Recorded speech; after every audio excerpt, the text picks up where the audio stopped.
Bom dia a todos, a graça e a paz do nosso Deus seja com todos, amém? É um prazer estar de volta, ministrando a aula para a classe de adultos da nossa Igreja Metodista em Vila Penteado. Esperamos que possa ser um tempo bom, apesar de ser uma aula gravada, nós possamos ter um bom proveito da lição e do estudo de hoje. Um momento diferente que não só o Brasil, mas o mundo inteiro está vivendo. Mas confiamos que Deus está no controle de toda a situação, porque nada escapa ao seu olhar. Então vamos aproveitar o melhor que Deus tem nos reservado e viver esse momento de forma intensa, de forma alegre, descobrindo coisas novas e vivendo na presença do Senhor. Hoje, domingo de Páscoa, segundo domingo do mês de abril, estamos com uma lição especial sobre a Páscoa. É sobre esse tema, sobre esse assunto que nós vamos abordar no dia de hoje. Amém? Páscoa. Páscoa, uma narrativa que se encontra ali no livro de Êxodo, por ocasião da libertação do povo de Israel do Egito, onde Deus institui a Páscoa para o povo de Israel. Páscoa é uma palavra que a gente pode resumir de forma rápida, ela significa passagem. Passagem. Passagem do Egito para Canaã, terra prometida, passagem da escravidão para a liberdade, passagem da morte para a vida com Cristo. A Páscoa é uma comemoração solene que foi instituída por Deus a seu povo Israel através de Moisés, como está escrito lá em Êxodo capítulo 12, a partir do verso 14.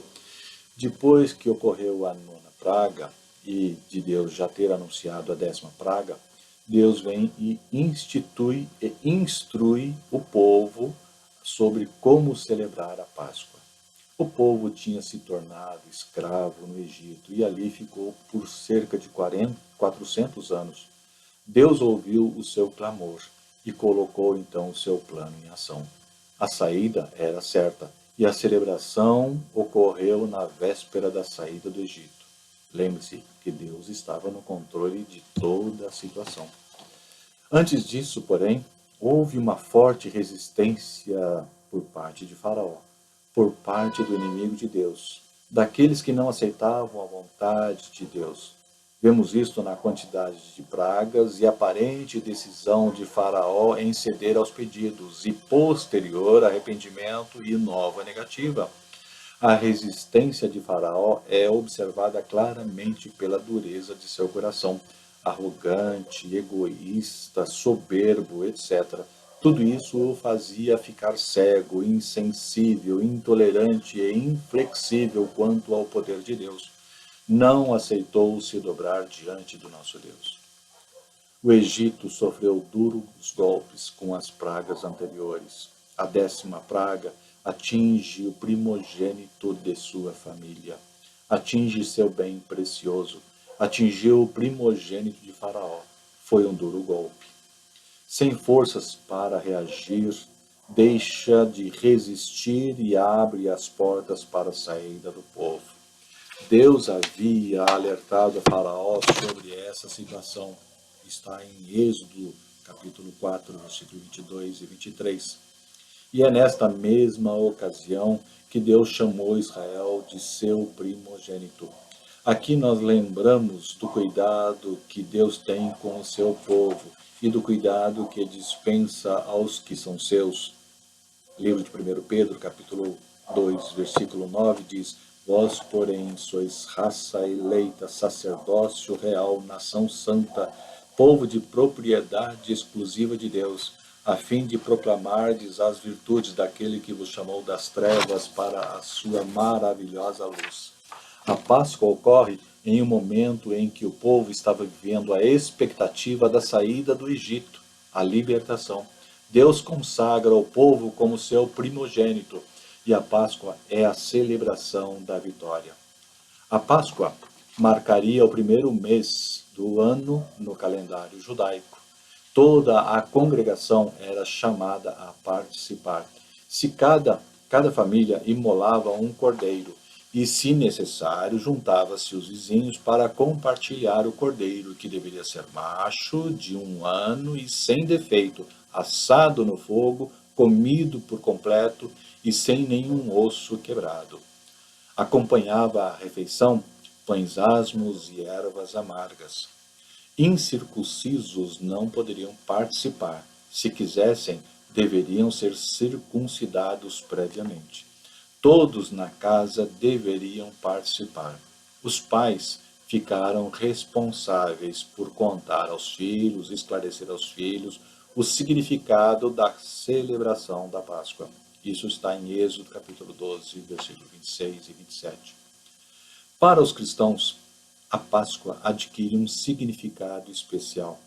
Foi no período da Páscoa que aconteceu a instituição da Santa Ceia, a morte e a ressurreição de Jesus. A morte de Jesus como Cordeiro Santo ocorreu às vésperas da Páscoa.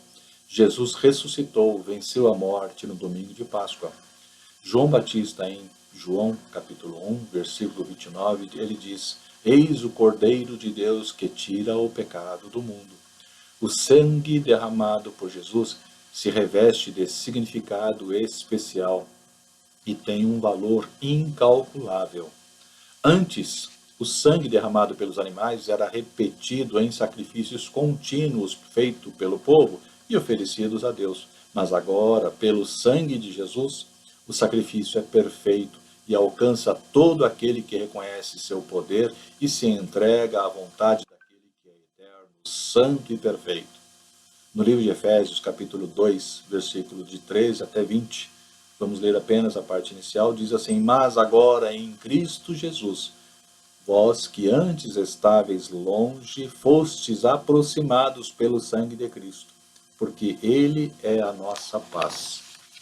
Experimentar o amor de Jesus através da sua entrega é experimentar a libertação da morte e do pecado.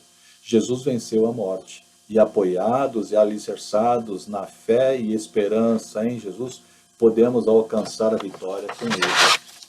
Ele nos faz vencedores com Ele. Romanos 8, 37 diz: Em todas essas coisas, porém, somos mais que vencedores, por meio daquele que nos amou. Jesus é o Cordeiro Santo. Seu sangue derramado, seu corpo é oferecido, e assim a história é marcada com a verdadeira libertação proporcionada por Deus a todo aquele que aceita essa oferta de amor.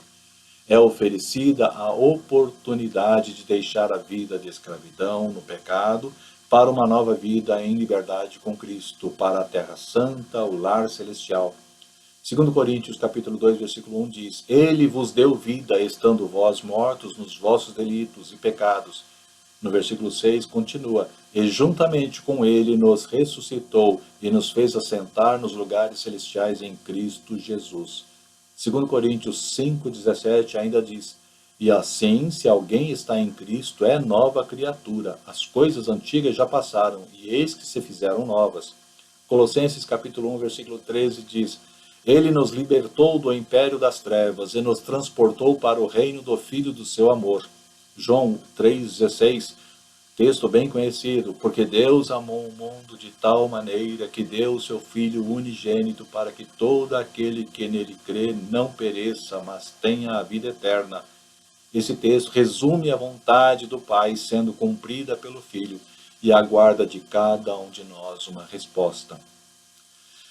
Para deixar o Egito, para deixar a escravidão, cada um tinha que se levantar e mover-se em direção ao novo lugar.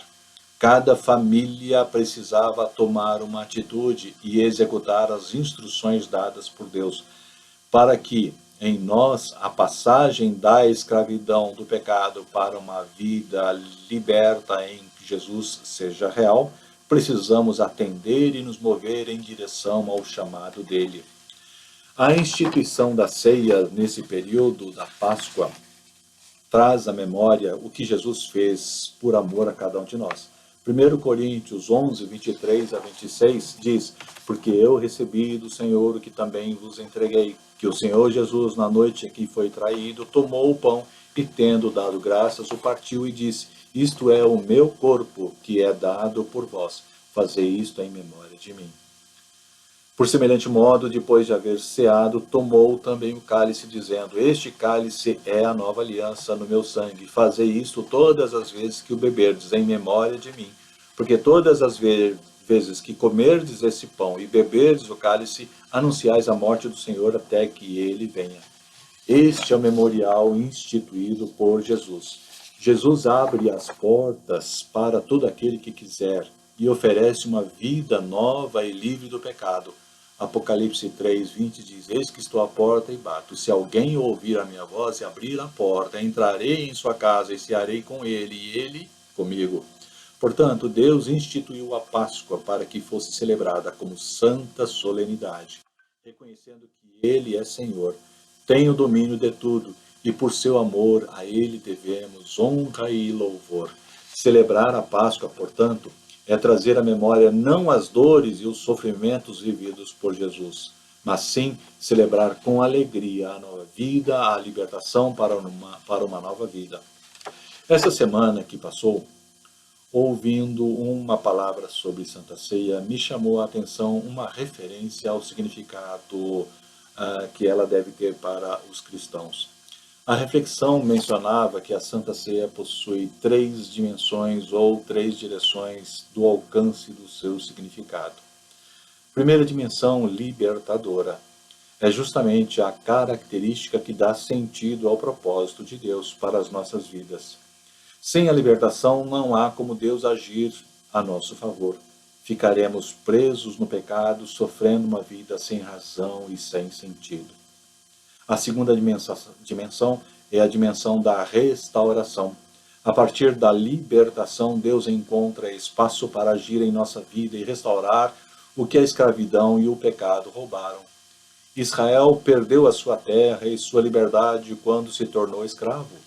A partir da libertação, Deus propõe restaurar a vida nacional do povo e como nação santa e para a qual foi chamado e ser bênção na terra.